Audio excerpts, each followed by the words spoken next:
Welcome back, everyone, to another edition of Morgan Dollar Mondays with Massabesic Gold and Silver. Today, for your consideration, we have this beautiful 1891 San Francisco Morgan Silver dollar. And if this is the first time you're joining us, well, a special welcome to you. I am Dean with Massabesic Gold and Silver. Thank you so much for stopping by our channel today. I hope you consider liking and subscribing to our channel. We have well over 750 subscribers now, so that makes me really happy. I'm glad that you keep coming back each week and commenting and sharing and all that good stuff. So thank you so much. So here it is, our beautiful 1891 San Francisco. This is a really, really nice coin. When I saw it, I said to myself I would like to pick it up, so I did. You can just see how flashy the luster is and how much eye appeal this coin has. Overall, there are some bag marks, nothing too distracting in the fields. There is a mark on her cheek, but overall the luster just really kind of takes away from those marks. Like, just look how beautiful this luster is. Also, you'll notice some frostiness here on the devices, especially as I turn it here, and Liberty's hair and a little bit on her cheek. You get a sense of that frostiness there. Just a hint, it's not overly frosty as some of the Carson cities can be, but still it's very, very beautiful.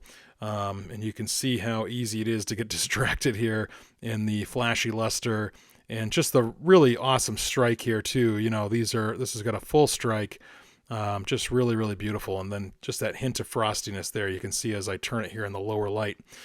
Just really a beautiful coin. Like I said, I saw it and I wanted to get it. The reverse here is a continuation of that flashy luster and that frostiness in the devices. You can see especially in the feathers of the eagle, especially in the breast feathers and some of the feathers in the wings, and near the tail feather there as well. Just really, really beautiful, and just the luster overall is just amazing to me. Really a great specimen. And Bowers talks about that the 91S is usually well struck, lustrous, and with a generous measure of eye appeal. As he puts it, a Morgan dollar as a Morgan dollar should be. So let's get a closer look here at the fields. You can see some marks here just in front of Liberty's forehead, and then also on Liberty's forehead we get some marks. There's that mark there on her cheek. It seems very straight to me, so I can't tell if it is a contact mark or if it is a strike through, like something like a little wire or something was there. I don't know. It's just very straight, so I'm not sure what people would think it would be. Maybe it is just a contact mark, but go ahead and put in the comments what you think it is. To me, it doesn't distract me at all from looking at this coin. I don't really notice it when I look at this coin, but I'm sure many of you will. Again, there are some marks here and there, but nothing too distracting on this coin. Bowers continues and says that many beautiful Mint State 63 and Mint State 64 coins are available on the market, and there are definitely enough in higher grades for those who can afford them. So there was a mintage of 5,296,000 of the 1891S. But with that said, there are plenty out there, but to find a nice graded coin, it's going to be a little bit harder in the higher grades. Even in Mint State 63 and Mint State 64, they're definitely in the thousands, graded by PCGS and other companies. But compared to, say, the 79, the 80, the 81, and 82Ss, that are, in the tens of thousands of graded in those grades, it's a little bit harder to find the specific coin that you might want for your collection. So common, yes, but not exactly as common as some of the S or the San Francisco Morgans. Bowers actually talks about how the 91S dollars, they had seemed to go right into the storage at the San Francisco Mint. He believes that many were melted down in 1918 from the 1918 Pittman Act.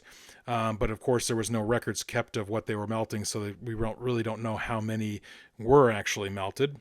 In 1919, there was one bag, or at least one bag, paid out to a San Francisco bank. Many more bags of the 91S was released in 1941 and 42, and also to the gaming tables in Nevada. So just looking here at this beautiful coin, I want to talk about just how nice this is. The luster, as we said, is quite flashy.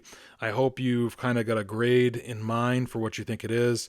Again, this is just a really exquisite piece overall. I'm glad I purchased it. I didn't think I think I paid right around market for this beautiful Mint State 63 with the CAC sticker. And that to me is important because, again, I think, I don't know if they would have put a CAC sticker if that was seen as a scratch on her cheek. So I don't know. Maybe they're thinking like I'm thinking that could be a strike through. But again, I don't know. It's just so straight. I don't know. Put in the comments what you think that mark is on her cheek. If it's just a run-of-the-mill contact mark, or if you think it is a scratch, or if you think it might be a struck through, like a little wire was there or something. Anyway, like I said, this is just a really beautiful example. This just compare here to ADS. You can see, just the difference here. Or not the difference, but just how nice the luster is on the 91. I think it's just as nice, if not a little bit nicer than this ADS that I have here. So I'm not surprised that it did get a CAC sticker on it. The green bean there, because it is a beautiful, beautiful coin. So I did want to talk about some historical events too while I'm comparing these two and their luster. I'll show you the obverse here, the reverse here as well. So in 1891, there were three major events or major things that happened. There was actually multiple things, but the three that I thought I'd share with you today is in Cripple Creek, Colorado, there was a new gold rush began after Robert Womack discovered precious metal at a place called Poverty Gulch on the western slope of Pikes Peak. And Bowers notes that by 1900, Cripple Creek could be called the richest gold district on Earth and have over 50,000 citizens, dozens of mining companies, and well over 100 saloons. Also in 1891, American Express Company introduced their traveler's checks, sold through banks and others. Soon, American Express traveler checks were the mainstay with tourists and foreign travelers who were protected from loss by theft. And then the third interesting fact for 1891, I thought, was in New York City on May 5th, 1891, Carnegie Hall was open to the public with a concert in which Tchaikovsky was one of the conductors, and Andrew Carnegie furnished $2 million to erect the structure, which soon became an American landmark and focal point for musical talent. So I thought that was great. Anyway, thanks so much for joining us today. Until we meet again, stay safe and continue to enjoy.